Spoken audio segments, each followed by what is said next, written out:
Hai guys, kembali lagi bersama kami di channel Raffi. Bagaimana kabar kalian? Semoga kalian baik-baik saja dan semoga kalian semua dijauhkan dari kata sakit teman-teman. Amin, amin ya robbal alamin ya. Masih membahas seputar kasus Ressa Rizky Rosano, di mana dikabarkan kalau hari ini adalah agenda persidangan yang akan dilakukan antara pihak Ressa Rizky Rosano dan pihak dari Denada teman-teman. Walaupun sudah diakui anak oleh Denada, namun Ressa Rizky Rosano ternyata masih enggan mencabut gugatannya terhadap Denada yang tidak lain adalah ibu kandungnya tersebut teman-teman. Dan dalam momen ini, Ressa Rizky Rosano ternyata melakukan konferensi pers di mana beliau membahas terkait gugatan 7 miliar yang dilayangkan kepada Denada serta pernyataan dari Ressa Rizky Rosano yang ternyata masih canggung ya, walaupun sudah diakui oleh Denada sebagai anaknya, namun masih canggung untuk bertemu Denada teman-teman. Dan jikalau bertemu dengan Denada, Ressa Rosano mengungkapkan akan melakukan beberapa hal-hal ini teman-teman. Tanpa berlama-lama, mari kita simak videonya. Ya. Kamu menilai bahwa mungkin nggak sih bahwa pihak Denada ini maju mundur gitu untuk Ya itu Kak, makanya Ressa mau bales kan takutnya itu maju mundur, mau ngebales nih, takutnya Mbak Denanya kayak gini dibatalin terus mau mundur ini. Ressa juga di WhatsApp gitu. Tapi Ressa udah bales maksudnya sedikit keluh kesahnya Ressa balasnya gitu. Kenapa kok nggak dibalas, Ressa balas. Kenapa kok baru kemarin Ressa balas itu Ressa omongin tadi Ressa balas. Berarti sudah ada obrolan kamu dengan Mbak Dena? Obrolannya tentang ketemunya itu kan Mbak Dena kan di inti dari WhatsApp itu mengulang-ulang hanya ingin ketemu, dijadwalkan. Kalau Ressa sih bukannya gimana ya Kak, bukan apa kayak Ressa kerja lah inilah karena nggak balas enggak, karena Ressa tahu kalau itu Mbak Dena yang WhatsApp, Ressa tahu kok, karena Ressa sematkan yang paling atas itu tahu kok, tapi Ressa ini takut salah ambil keputusan. Kedua kan Ressa harus koordinasi ke kakak dulu gimana ini gitu. Ketemunya kakak kan sekarang kan, kakak kan pulang Banyuwangi baru ketemu sekarang gitu. Dan kemarin pun belum koordinasi, Ressa balasnya ya dari hati gitu. Berarti Ressa belum berani bertemu Mbak Dena itu sendiri, harus didampingi atau gimana? Iya kak Didampingi kuasa hukum? Setidaknya meskipun nggak kuasa, ya pastinya kuasa hukum sama mama papa sih yang bersangkutan. Tapi perihal apa yang kamu takutin kalau misalkan bertemu Mbak Dena? Yang aku takutin nggak sesuai apa yang dia WhatsApp Ressa gitu. Yang aku takutin. Boleh tahu nggak sih apa isi WhatsApp? Boleh tahu nggak? Poinnya aja.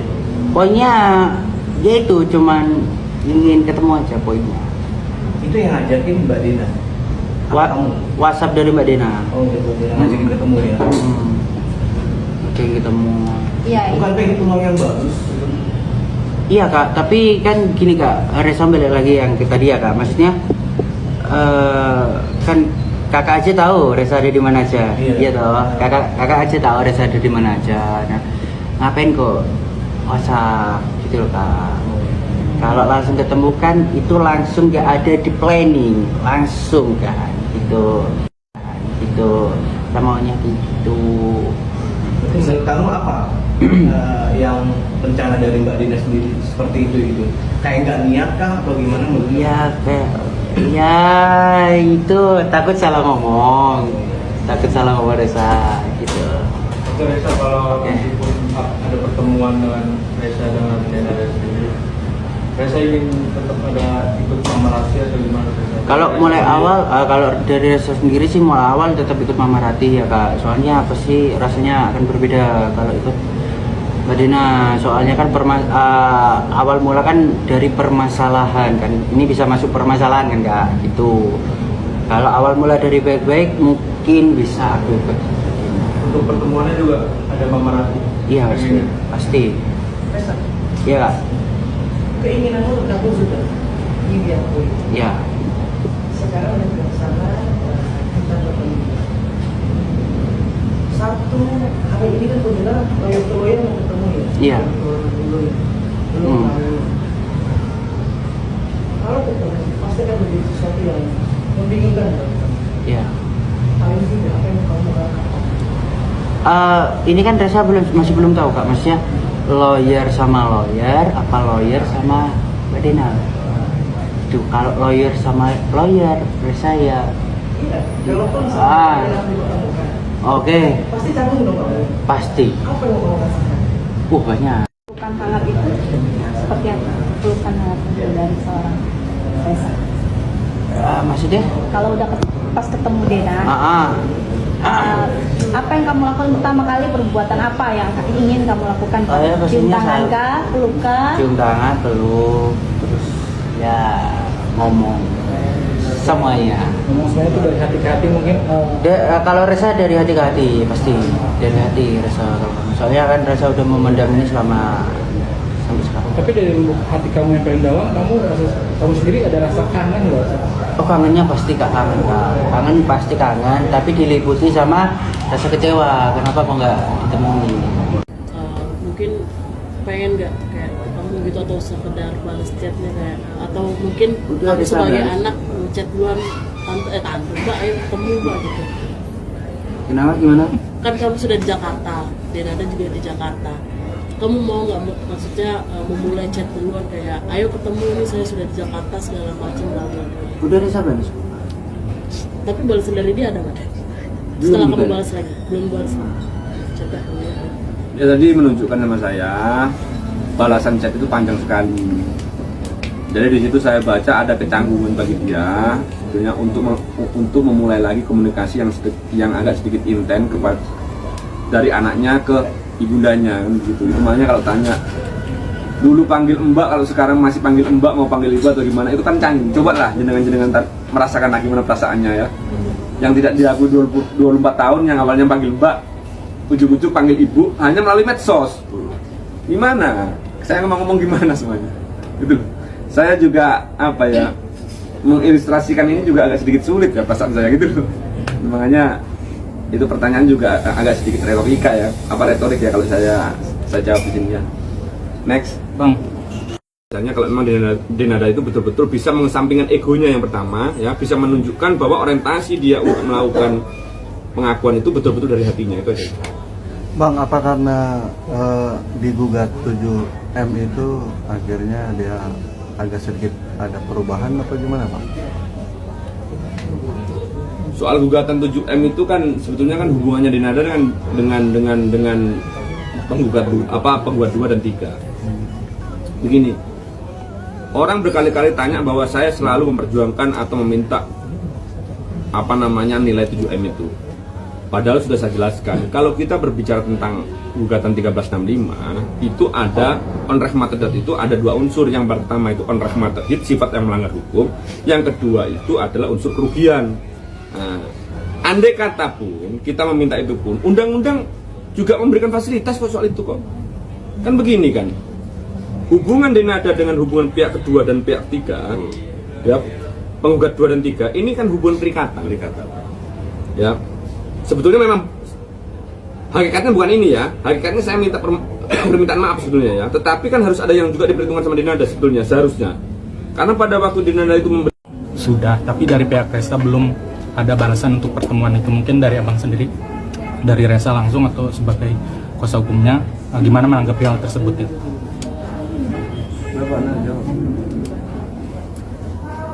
Bismillahirrahmanirrahim ya.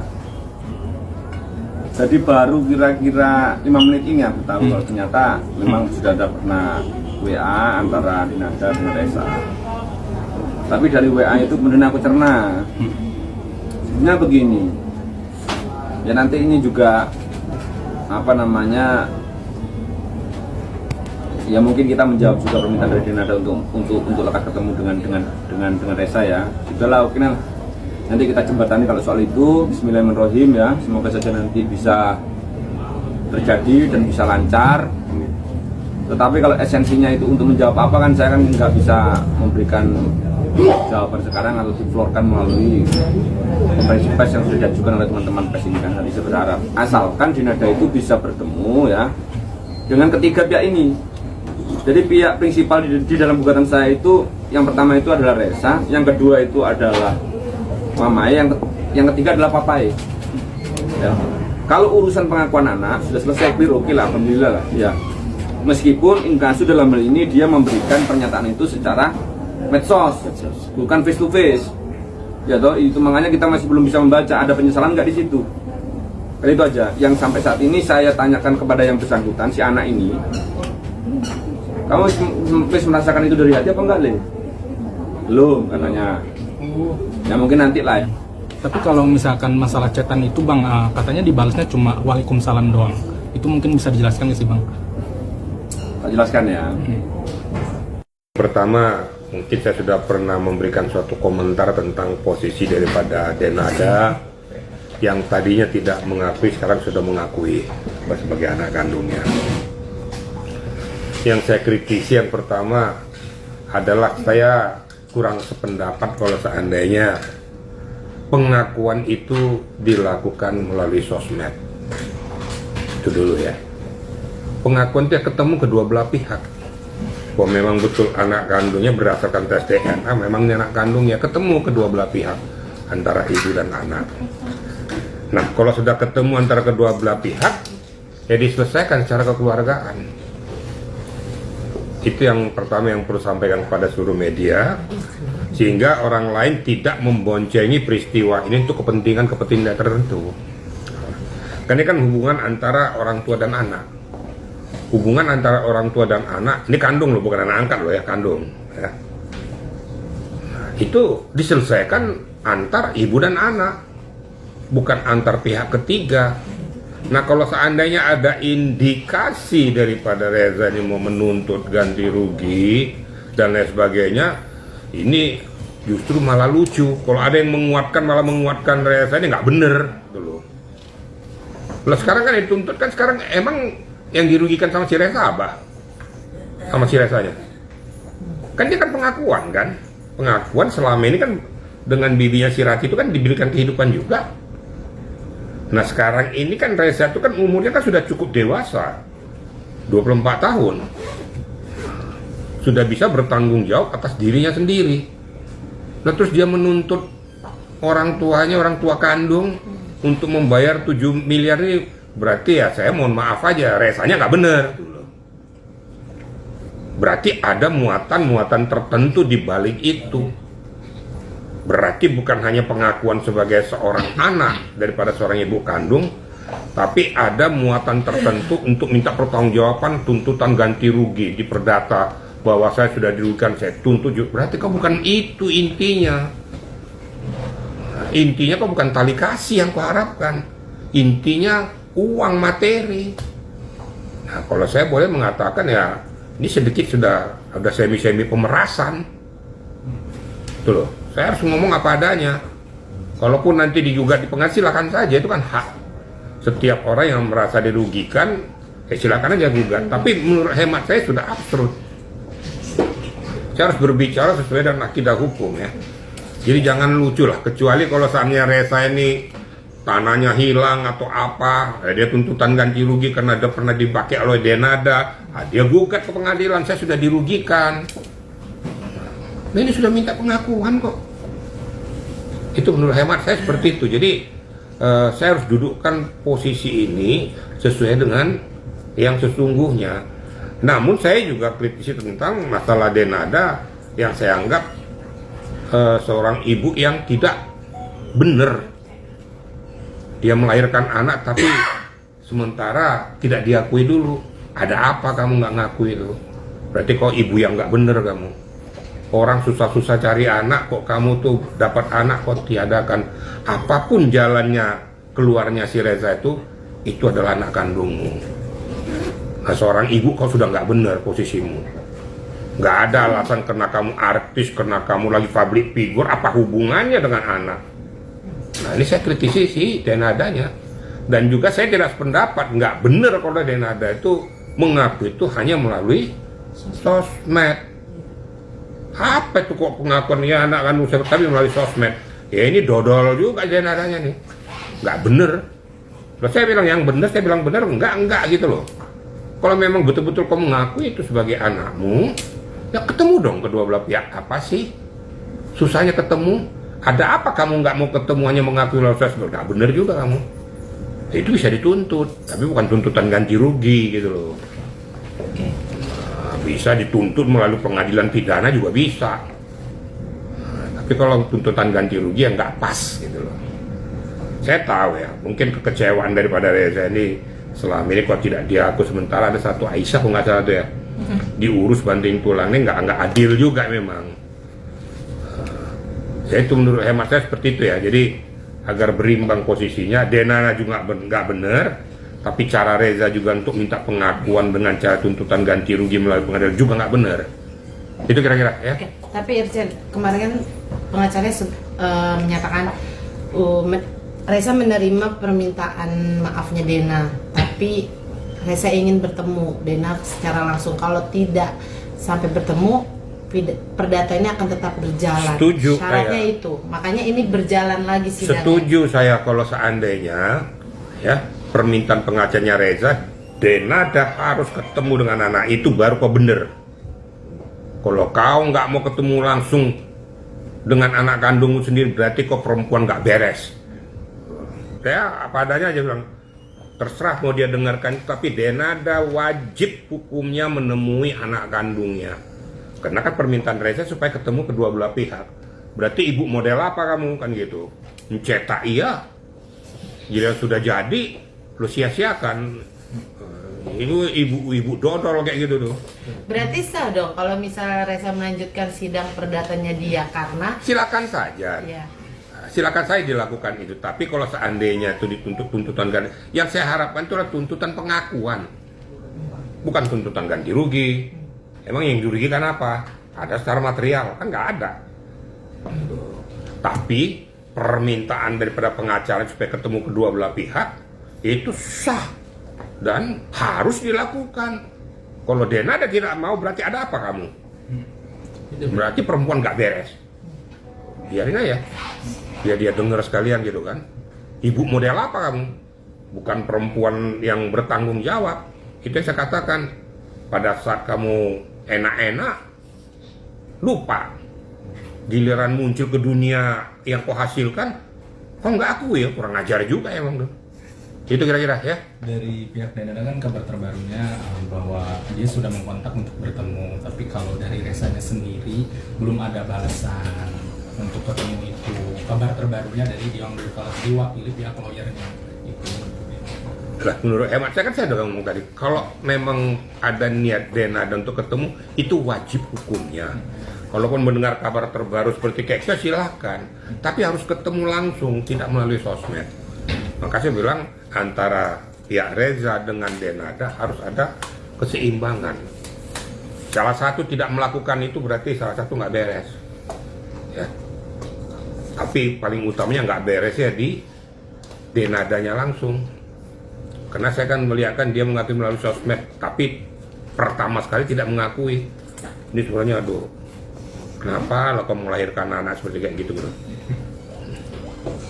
Ya kan nggak bener kan gitu kan. Lah kalau ini media kan ada wanita nih, kamu punya anak, kalau sana yang nggak akui anakmu kan kurang ajar juga kau tuh. Cocoknya dikebiri kayak gitu tuh. Itu kira-kira ya. Irjen, tapi kan ini bola liarnya semakin berkembang ya, dengan adanya info-info katanya Dena memiliki anak 3 dugaan gitu. Dan beberapa akun TikTok yang mengatakan itu.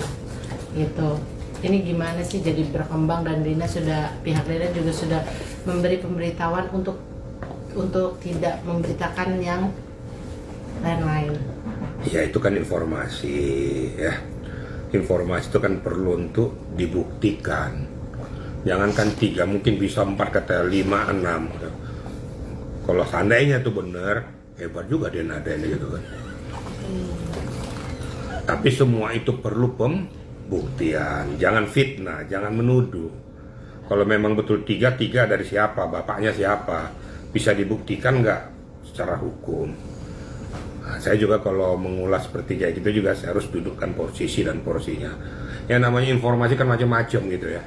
Jangan juga media menelan bulat-bulat informasi itu berkembang. Kalau bisa pada posisinya ada orang-orang tertentu akan memanfaatkan situasi itu. Nah kita yang berpikir jernih fakta aja sekarang, Reza kelihatan memang sudah diakui, ini aja diselesaikan. Kalau masalah yang 3 lagi itu urusan belakang lah itu. Nah, saya nggak mau kasih komentar tentang masalah itu karena tidak ada fakta, bukti, data. Masa saya mau kasih komentar? Gitu kira-kira ya. Oke. Satu lagi mungkin kan apakah ini harus segera diurus Dina juga kan, karena ada administrasi hukum yang harus diselesaikan ketika emang Dina sudah mengakui Reza adalah anaknya. Itu kan penting ya. Ini kan kalau berlarut juga bisa jadi ini ya, maksudnya jadi nggak baik lah gitu. Maksudnya secara sah gitu. Iya, gitu. Harus wajib. Kalau dalam katanya itu di dalam KK itu memang daftarkan bahwa dia anak kandung, wajib hukumnya. Kalau Denada menolak itu berarti Denada nggak benar, dia bisa dituntut. Reza bisa menuntut dia loh, secara pidana bisa loh. Penelantaran anak. Iya dong, penelantaran anak nggak boleh. Walaupun dia sudah dewasa dan selama ini berarti kok apakan tuh anak bisa dituntut secara pidana. Dia saya luruskan masalahnya, jadi itu harus disahkan berdasarkan akta dan pengakuan di hadapan hukum dan notaris supaya sah, resmi secara ketatanegaraan. Itu kira-kira ya. Nah, itu ya guys ya. Bagaimana nih pendapat kalian setelah melihat beberapa video-video tersebut terkait updatean terbaru kasus antara Denada dan Reza Rizky Rosano, teman-teman. Dan terungkap fakta dari pernyataan Reza Rizky Rosano, teman-teman, yang ternyata kalau sudah ada upaya WhatsApp yang dilakukan Denada kepada Reza Rizky Rosano, yang pada poin WhatsApp tersebut, teman-teman, pesan WhatsApp tersebut adalah meminta untuk melakukan agenda pertemuan, teman-teman, antara Denada dan Reza Rizky Rosano. Jadi kita tunggu saja bagaimana perkembangannya momen pertemuan antara Reza Rizky Rosano dan Denada ini. Lantas bagaimana pendapat kalian? Tulis pendapat kalian di kolom komentar dan nantikan updatean video kami selanjutnya, teman-teman. Wassalamualaikum warahmatullahi wabarakatuh.